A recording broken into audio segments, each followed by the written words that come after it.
Welcome back to the channel, my dear friends. It's always a pleasure to have you here, and today, we're diving into a topic that touches every single one of us whether we acknowledge it or not.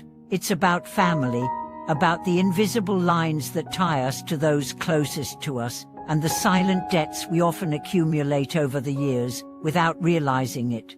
You might have heard someone say, family love is unconditional, and maybe you believe that blood is thicker than water. But let me ask you this. Have you ever considered that even in the closest of relationships, there are debts that, once ignored or left unpaid, can tear a family apart? We live in a world that glorifies independence and self-reliance, yet at the heart of our lives, most of us are still deeply enmeshed in a web of family connections. Parents, siblings, children, partners, they are the first people we love, but sometimes also the first people we take for granted. What if I told you that the most painful wounds in life don't come from strangers, but from the ones we love most? And that many of these wounds begin when we ignore the emotional debts we owe to our family.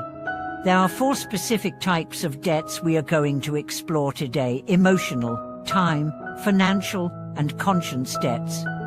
These aren't bills you can see or touch, but they can accrue silently and grow into something toxic. They can change the course of relationships, erode trust, and even haunt you long after it's too late to fix them. So let's begin with the emotional debt, the one most people overlook. Have you ever snapped at your parents after a stressful day? Maybe you took out your frustrations on your partner, or gave your child the cold shoulder, because your mind was elsewhere. You assumed they'd understand. After all, they're your family, right? But here's the truth: understanding doesn't mean endless tolerance. Every harsh word, every arrow, every silent treatment becomes a brick in a wall. The more you justify your outbursts with the "I was just tired," or "they'll get over it," the higher the wall grows. And one day, you find yourself standing on the other side, wondering how you became so distant from the people who once knew you best. The emotional debt doesn't shout, it whispers. It accumulates in the sighs your mother lets out when she walks away, in the disappointment behind your father's silence, in the confusion on your partner's face, and in the withdrawn eyes of your child. These are debts we pay with the currency of love withheld, and trust me, this is one debt that doesn't go away on its own. And now, let's talk about time. Time is the currency of life, and in family, it's often the one currency most poorly spent. We say we are too busy to call our parents, too tired to help our kids with their homework, too distracted to listen when our partner just wants to talk. We promise we'll make up for it later. But later rarely comes. You see, time is a debt you can't repay in lump sums. It's not about grand gestures, it's about presence. About showing up.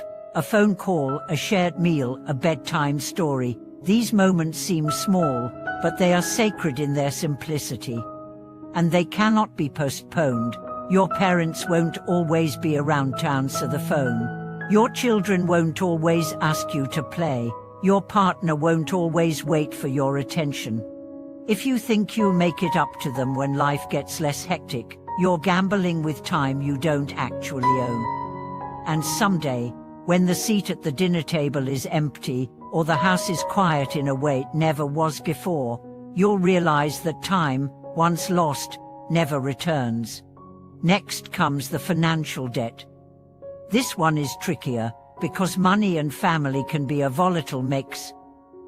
Have you ever borrowed money from a family member with no clear plan to repay it? Or perhaps you've been the one lending, silently hoping the other person would appreciate your help. The unspoken expectations, the shifting balances of give and take, they all have the power to corrode relationships. Money, when mishandled, becomes a wedge. It introduces resentment, suspicion, entitlement. When one sibling consistently relies on parental support, while others fend for themselves, or when parents feel obligated to sacrifice their own needs for their adult children, the imbalance breeds tension. And if it's never addressed, the damage can last for generations. Financial debt in families isn't just about dollars and cents, it's about the principle of fairness. It's about respect. It's about saying, I value your help enough to honor it. Ignoring that transforms gratitude into obligation, and obligation into bitterness. And finally, we come to the deepest and most insidious debt of all, the conscience debt. This one lies buried beneath the surface, unnoticed until it erupts in moments of crisis. It's the debt we owe when we ignore our responsibilities, when we withhold care from the people who need us most, or when we take their sacrifices as a given rather than a gift. Have you ever dismissed your mother's concern as nagging, or tuned out your father's advice with a roll of your eyes? Maybe you avoided visiting your aging grandparents because their stories bored you. These might seem like small slights, but they're not. They are tiny fractures in the bridge of conscience, the silent knowing in your soul that you've fallen short of who you could have been for the people who matter most. And the thing about conscience debt, it never really leaves you. It waits, it lingers. It shows up in your quiet moments, in your regrets, in your dreams. It's the voice that asks, why didn't you say I love you more often? Or why didn't you just go see them one more time? And when the chance is gone, that voice becomes unbearable. These four debts, emotional, time, financial, and conscience, are not theoretical. They're real. And the saddest part is, they often don't get repaid until it's too late. But here's the good news, it doesn't have to be that way. You can begin today. You can choose to say, I'm sorry when you're wrong. You can put down your phone and truly listen. You can call your father just to ask how he's doing. You can spend 10 extra minutes with your child, just being present. You can stop postponing the coffee date with your mum. You can draw clear boundaries with money, and still give from the heart. You can face your conscience and choose to live in a way that doesn't require regret. Family isn't about perfection. It's about effort. It's about choosing, every day, to repay the invisible debts that come with love, closeness, and years of shared history. Because when you do, when you repair what's broken, when you show up with humility, when you speak words of kindness, you don't just save the relationship, you save yourself. So as we close today's video, I want to invite you to reflect. Is there someone in your family you've hurt, even unintentionally?